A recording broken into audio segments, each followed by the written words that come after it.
Good morning friends, welcome to my YouTube channel advocate Amit Kumar Gupta.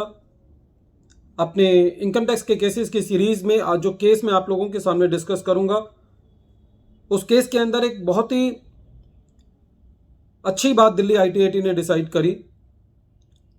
Case का नाम है Chintu creations versus डीसीआईटी 2022।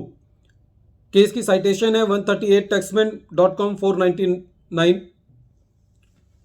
जो केस में मेन दिल्ली आईटीएटी ने डिसाइड किया वो ये किया कि जो हाईली डिबेटेबल इशू होते हैं उसको अंदर उसकी एडजस्टमेंट आप सेक्शन 143 सब सेक्शन 1 में नहीं कर सकते।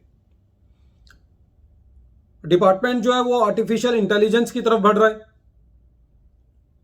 जहां पे असेसिंग ऑफिसर सारे तथ्यों को देख करके एडिशन करते थे, वही एडिशंस जो है वो गलत होती थी। और अब तो ब्लाइंडली जो भी इनकम टैक्स की रिटर्न्स फाइल की जा रही हैं, जो भी टैक्स ऑडिट रिपोर्ट फाइल की जा रही हैं, वहां से सीपीसी डाटा को उठाता है और उल्टे सीधे इंटीमेशंस जो है वो भेजता है। पहले एक सुनवाई का मौका देते हैं कि साहब जो हम आपके प्रपोज्ड एडिशन करने जा रहे हैं 143(1) के अंदर, आप उसका जवाब दें। मैक्सिमम केसेस के अंदर एसएससी से वो स्किप हो जाता है, क्योंकि कई बार एसएससी मेल चेक नहीं करता या ऑनलाइन पोर्टल पे जाकर के जब उसको वो चीज़ इंटीमेट की जाती है तो कई बार एसएससी उस पोर्टल पे से मिस हो जाती है और बाद में उसका ऑर्डर आ जाता है तो एसएससी के पास उसका कोई इलाज नहीं बचता, खाली सीआईटी अपील के पास अपील फाइल करने के अलावा। ये नॉर्मल प्रोसीजर है।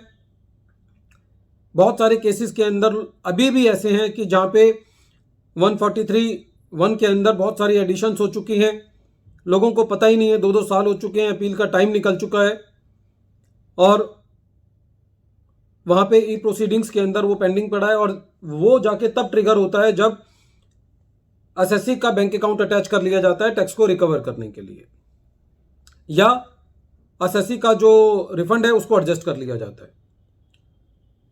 फ्रेंड्स, इस केस के अंदर भी एसएससी का जो हाईली डिबेटेबल मैटर है कि जहाँ पे जो एम्प्लॉय का शेयर है प्रोविडेंट फंड का या ईएसआई का, यदि वो उन एक्ट की ड्यू डेट्स के बियॉन्ड जमा हुआ लेकिन रिटर्न फाइलिंग की डेट से पहले जमा हो गया है तो वो अलाउेबल है या नहीं। तो इसके ऊपर पूरी डिबेट हो चुकी है। फाइनेंस एक्ट 2021 के अंदर इसको क्लियर कर दिया गया है कि ये जो है यदि उन एक्ट्स की ड्यू डेट के बियॉन्ड जमा किया गया है तो वो डिसअलाउ किया जाएगा। लेकिन क्योंकि वो अमेंडमेंट 1 अप्रैल 2021 को आई है तो फिर अब ये एक डिस्प्यूट का मुद्दा है कि वो असेसमेंट ईयर 21-22 से एप्लीकेबल है या रेट्रोस्पेक्टिवली एप्लीकेबल है। जो आईटीएटीज के डिसीजन आए हैं, कोर्ट्स के डिसीजन आए हैं, उन्होंने ये कहा कि वो जो अमेंडमेंट है वो प्रोस्पेक्टिव है और रेट्रोस्पेक्टिव नहीं है। तो इस केस के अंदर भी जब दिल्ली आईटीएटी इस मैटर को डिसाइड कर रही थी तो उन्होंने ये तो कहा ही कि जो बैलेंस ऑफ कन्वीनियंस है, जो बैलेंस ऑफ बेनिफिट है, वो एसएससी को मिलना चाहिए। क्योंकि बहुत सारे दिल्ली आईटीएटी के भी ऐसे केसेस आए, बैच ऑफ केसेस के अंदर एसएससी के फेवर में डिसाइड किया गया था कि ये जो अमेंडमेंट है वो प्रोस्पेक्टिव है, रेट्रोस्पेक्टिव नहीं है और एसएससी को पुराने सालों में उसका बेनिफिट मिलेगा। 1 अप्रैल 2021 को जो अमेंडमेंट आई थी वो बेसिकली असेसमेंट ईयर 21-22 से एप्लीकेबल है। ये कहीं ना कहीं एक सेटल्ड लॉ हो चुका है आईटीएटी के लेवल पर। इस केस के अंदर आईटीएटी ने एक और बात इस केस को डिस्पोज ऑफ करते हुए कही कि जो अमेंडमेंट आई वो 1 अप्रैल 2021 को आई और जो एसएससी को इंटीमेशन इशू कर दिया गया, जो ऑर्डर इशू कर दिया गया, वो 16 अक्टूबर 2019 को कर दिया गया। तो 16 अक्टूबर 2019 को तो लॉ क्लियर नहीं था, तो वहां पे तो वो फिर भी डिबेटेबल था। तो वो प्रोस्पेक्टिव है या रेट्रोस्पेक्टिव है, यदि उस बात में नहीं भी जाएं तो वो ये बात क्लियर है कि वो मैटर डिबेटेबल है और आप उसको 143(1) में नहीं कर सकते। यदि आप उसको करना है या तो आप उसका 148 इशू करो और 143 सबसेक्शन 3 की यदि डेट अभी बाकी है तो उसको नोटिस इशू करके उसका असेसमेंट करो। तो लेकिन ये बात क्लियर है कि आप उसका 143(1) के अंदर नहीं कर सकते। फ्रेंड्स, मैं इस चीज को दूसरे तरीके से देखता हूं कि सपोज करो ये असेसमेंट ईयर 21-22 के बाद भी चला जाएगा और उसके बाद भी हमको इंटीमेशंस आते रहेंगे। तो मैं उस मुद्दे पे जीतूं या ना जीतूं, जो amendment I section 36 sub section 1 clause 5A में और 43B में, जो कहती है कि साहब बियॉन्ड ESI और PF एक्ट के अंदर जो डेटा उसके बियॉन्ड मैंने जमा किया तो मुझे डिसअलाउ होगा।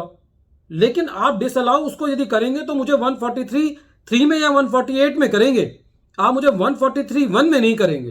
तो this case is very important even for the year beyond the assessment year 21-22 या उसके आगे आने वाले सालों के अंदर भी दिल्ली ITAT ने इस केस में यह क्लियर कर दिया कि आप इस एडिशन को सेक्शन 143(1) में नहीं कर सकते। आपको यदि ये करना है तो आप 143(3) में जाओ, या उसका टाइम निकल चुका है तो उसका 148 करो। Friends, this case is very important because in this case it has been categorically said by the Delhi ITAT that the matters which are debatable cannot be added under section 143 subsection 1. Friends, once again I am repeating the name of the case. The name of the case is Chintu Creations versus DCIT 2022 138 taxman.com for 99 ITAT Delhi. Thank you friends.